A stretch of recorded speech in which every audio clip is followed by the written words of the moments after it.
শাক, এগুলো কাটুয়া ডাঁটা, এগুলোকে কেটে সিদ্ধ করে নিয়ে বেটে ভাজবো। একটু বড় বড় করেই কাটবো, না কাটলেও চলবে, আমি একটু কেটে নিচ্ছি।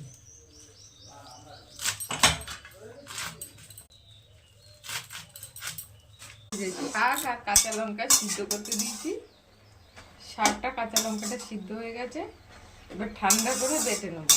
দিলাম তো বাড়ি লঙ্কা দিলাম, কালো জিরে দিলাম, রসুনগুলো দিয়ে দিলাম, হয়ে গেছে কিছুটা দিলাম,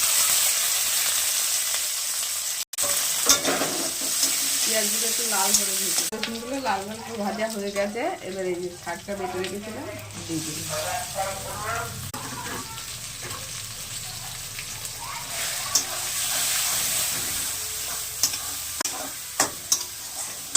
লবণ দিলাম,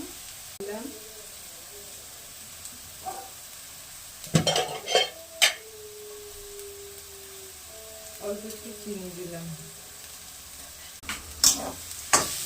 এবার টালবো, এভাবে হয়ে যাবে, 5 মিনিট মতো লাগবে।